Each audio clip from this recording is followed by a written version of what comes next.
That's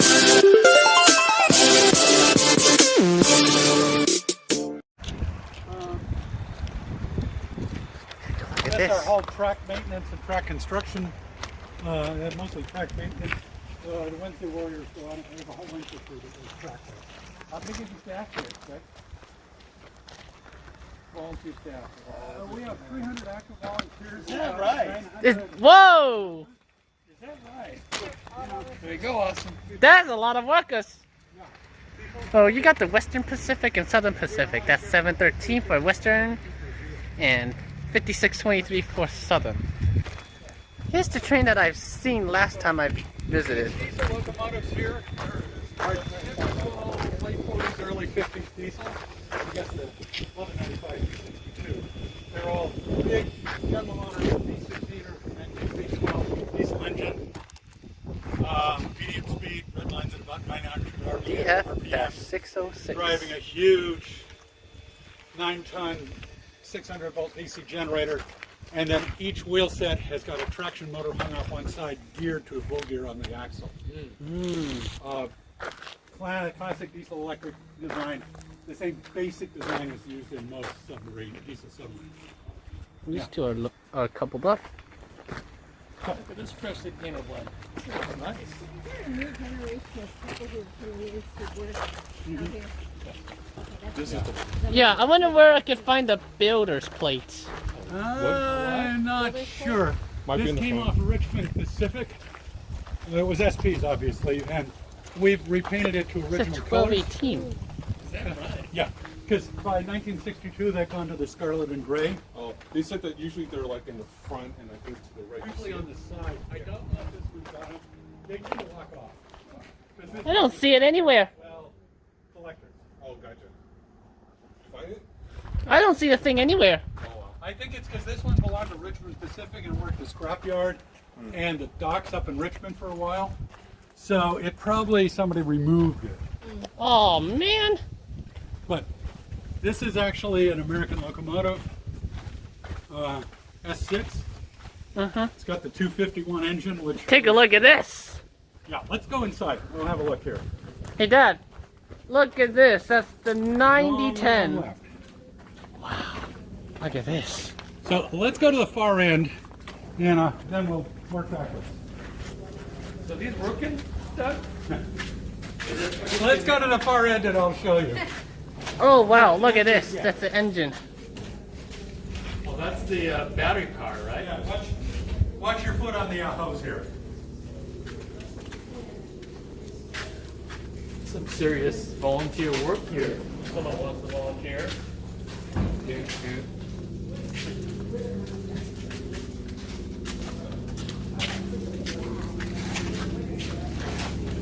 That is one peculiar locomotive. Come on. How far? So, this is unique. That's the way we got it in 9010. That's up in Sacramento. Oh, I'm sorry. What happened is that Southern Pacific had huge steam locomotives. Been to the State Railroad Museum.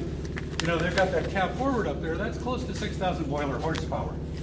And they had 3 of them on the typical refrigerator, 100-car refrigerator train over Donner Pass. 18,000 horsepower. They're replaced by mostly General Motors diesel units in the 1950s. In the 56, there's no more freight steam locomotives running. And the problem is the General Motors made 1,000, 1,500, and in some cases 1,750, but mostly 1,500 horsepower diesels. If you want 6,000 horsepower, get 4. If you want 18,000 horsepower, get 12. They had 12 locomotives on a single train where they used to have 3. And that takes a lot of extra maintenance. They went to General Motors around 1962 and said, we really want a 3,000 or 4,000 horsepower locomotive, not 1,500. And General Motors, at that point, GM owns 85% of the locomotive market in the U.S. GM tends to get fat, dumb, and happy and just forget about the customers, and which is what they did. They basically told them to get lost. Southern Pacific's a huge customer, and their director of R&D is fluent in German. And he's been reading the German trade magazines how Maybach using German submarine diesel technology, which is way ahead of the U.S. These together generating 4,000 horsepower, way less than the equivalent 1,500 horsepower GM diesel. And two huge transmissions. And It's neat. there's a catch, you know, it's like you can't double or triple horsepower for nothing. It's like a racing 1964 Mercedes versus an old Peter Ford. Peter Ford, you can tune it up with a screwdriver and a nail file. You can't do that when it starts to make funny noises. You can't do that on a Mercedes. Right. You know, you'll fry the engine, more work. And remember, back then nobody had metric tools. This is all metric. Metric. Oh no. Right, and metric was exotic. Exact right. And you have to be nicer to the engine also by cramming so much horsepower. They would run 3 of these over Donner. The trouble is they've got so much horsepower in a small space that the trailing engine, the cooling air from it's sucking in the exhaust from the head-end locomotives. So the cooling air is coming in at 250 degrees Fahrenheit. Jeez. And then it gets heated in this high-powered diesel. They were actually melting the Stellite valve seats. Okay. The GE switcher. This looks like a 25-tonner. Looks like a 25-tonner switcher. General Electric. Right. You knew that? How'd you know that? 2 Cummins diesel engines in them usually. Wait, that's a 25-ton? Oh no, it might be a 44 tonner or it might be 65. I'm not sure. 65 or 44? The body is almost identical between the 44s and the 65s. It's often the weight range. The magic number is 45 tons because the rule back in the 40s was the locomotive weighed under 45 tons. Really need an engineering modifier. And a steam locomotive, you have to have a fireman, but on a diesel. So our forge and welding area, this, believe it or not, is becoming what we use for on steam locomotives. Our tire on the steam locomotive, the driving wheel is cast steel, and then there's a forged steel ring that is the tire with the flange. To take the ring off, you make a circle of pipe. You connect to a gas line, and you've got little holes drilled on the inside, and you just hook up propane and light it off until the tire becomes warm enough to expand right up. Yeah. So, I should have brought my safety glasses. oh, not to worry. Everybody's doing it right now. Skook 'em. Yeah, look at this. So we'll go on to the front here. Sit down. And because I saw the sign saying ear protection must be worn inside. Believe me, if they're rugged and you want it today. So, let's come over here. Clover Valley Lumber Company number 4. So we have 3 operable steam locomotives right now. The Skookum, this engine was in pieces from 1959. It's a miracle it got restored. The number 4, these are all out of the logging industry. Oh, okay. The number 4 is from the Clover Valley Lumber Company. Clover Valley is up kind of by Boca and Loyalton, north of Truckee, where the Dixie Fire just went through. Yeah.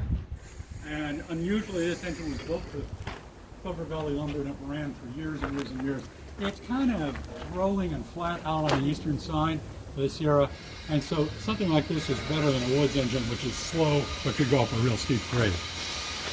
Come on in here, watch your step on the rail. Yeah, Watch it, Austin. yeah, I'm looking, I'm careful. So they're taking the soot out of the smart box and they're doing basic boiler maintenance. Probably this one will be running in October. This is what it looks like from a smokestack inside. That's how it smells there. The Rubber Dollar Here's Company. going to be greasy, so watch it. And then the 262 here, the number 3. Yeah, This engine is the last locomotive built to burn wood in the United States on a standard gauge railroad, late 20s. Even when you ran a sawmill and you had unlimited scrap lumber from the offcuts, the labor to get it on the locomotive and put it in the firebox is so high it was cheaper for oil was like 50 cents a barrel. It was cheaper to burn heavy waste oil. But this still has the spark catcher stack. the number 3. Yes. See the bells and bark. Yeah, Is that, Yeah. is that you mean the that thing. Yeah, the thing that flares out. What happens when you're running? The firebox is at the rear end. The firebox is like a room with water walls. It's got Right. inside the firebox. You got thin steel on the inside, then 6 inches of water. than thick steel on the outside, and the water in the walls absorbs the heat from the flame in the middle of the firebox. Brings it up to, not just a boiling, but up to typically about 200 pounds per square inch pressure, almost 400 degrees. And then you take steam out of the top of the boiler and pushes the pistons back and forth. Right. The exhaust steam, the exhaust steam is shot up the nozzle right below the bottom of the smokestack. And so it's like a venturi and a carburetor, except the venturi opening is like this. Okay, you can.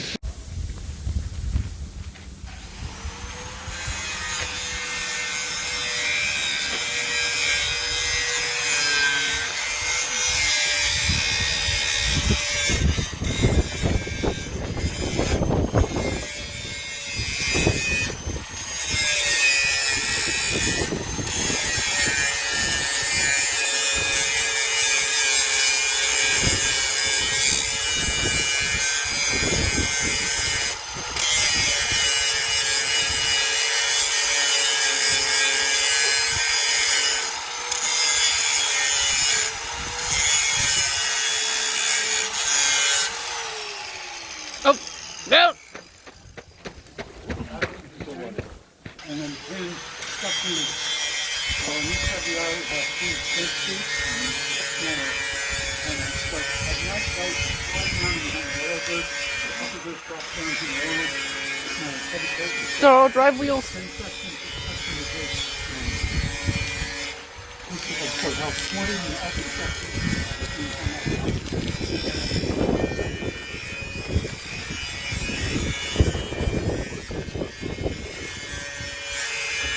Measuring the exact diameter, seeing if the journals have worn taper, if they need to be turned and lathed or not. These are small. What if you're like to have ice cream? I got a little bit on my cheek. These are from that locomotive frame. That is actually.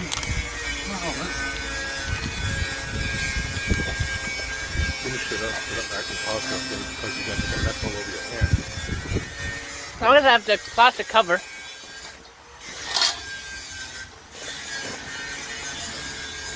Like that or what? So this locomotive is a 260 two-wheel single axle lead truck that swivels and guides the engine through curves, 3 driving axles. This was state-of-the-art in 1902, and it was a fast freight locomotive in 1902. This is built right as technology starts to really change. Steel gets better. Lubricating oils get a lot better. It was built as a locomotive, factory locomotive where you took steam straight out of the boiler and ran it through the cylinder. The problem is as steam expands in the cylinders, it starts to condense. It's not a perfect gas. And you lose a Yeah, lot I've been of hurrying up. So by 1905, 1910, just a few years after this is built, lubricating oils at the point where they can take the steam from the boiler, run it through additional spaghetti piping inside the boiler to raise the temperature but not the pressure. They raise the temperature by another couple hundred degrees, so say 600 degrees, 650, even 700. And now when you expand the cylinders, even as it cools, it doesn't condense. You get like another 25% efficiency for a little extra work. So the cylinders actually went on about 1920 when they converted it to a more modern boiler style and a single expansion cylinders. But these things are so useful in first fast freight over the underpass, and eventually local freight, and work in the cannery, work in the orchard, work in the packing shed. They ran all the way through the 50s. Train coming through. Oh, let's see. That'd be hard to see. Between the front parts. Yeah. Maybe just a little gooey.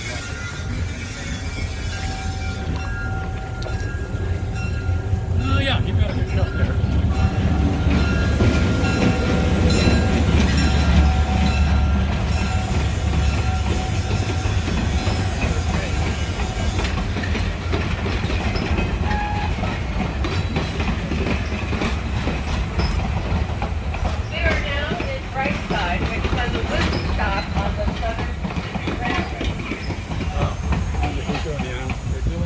Yeah.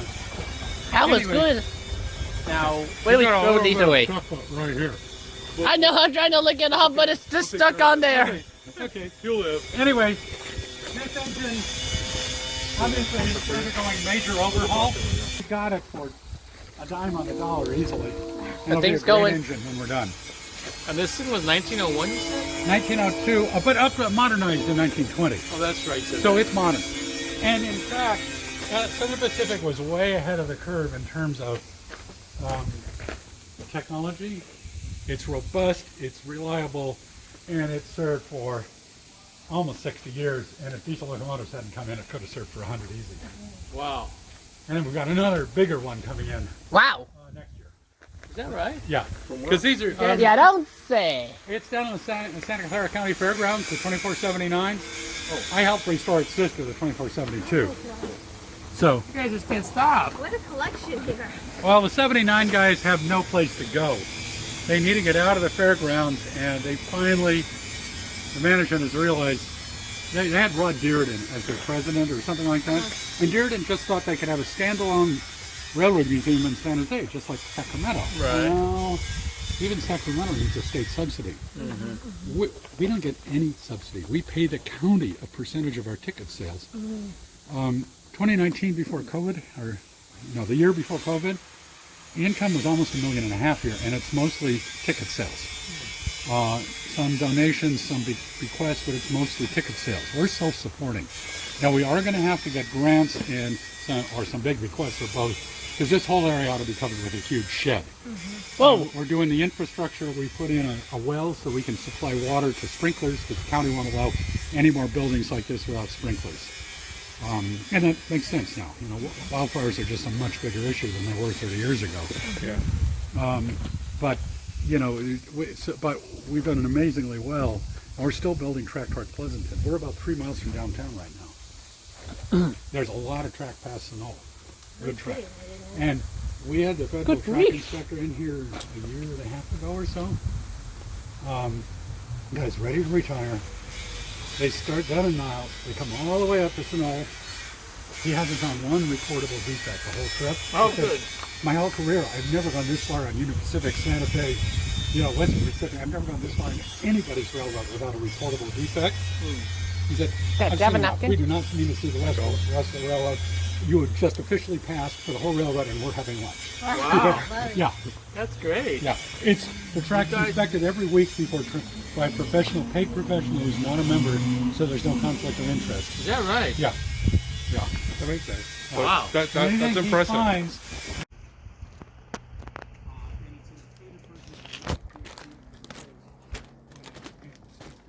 Gotta clear some MEMS soon. Real rugged engine. It's often in the head of the train lines because it's 60 cars. I bet.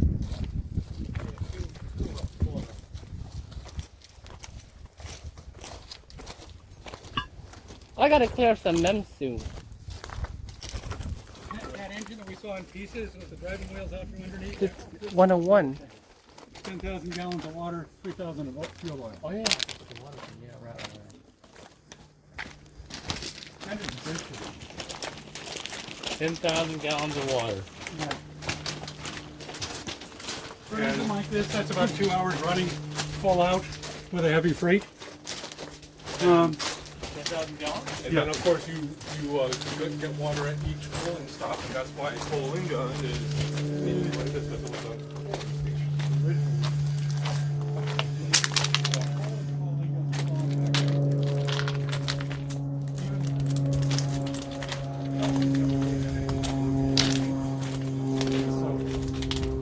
Gold rush hits in 1849. All of a sudden, 100,000 people pile into California.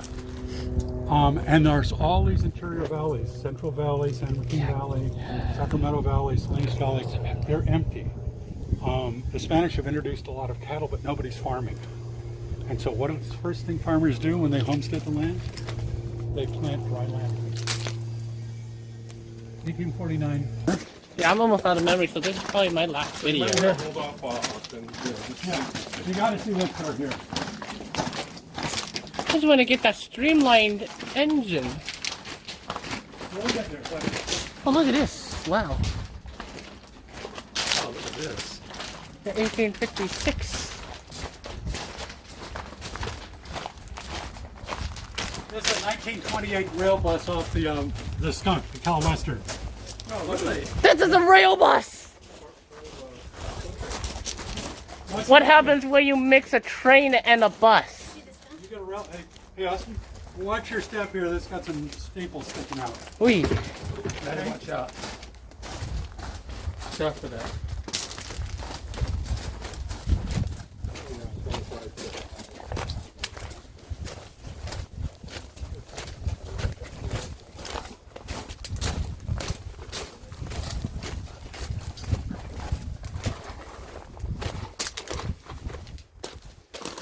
This is a little difficult to get up on.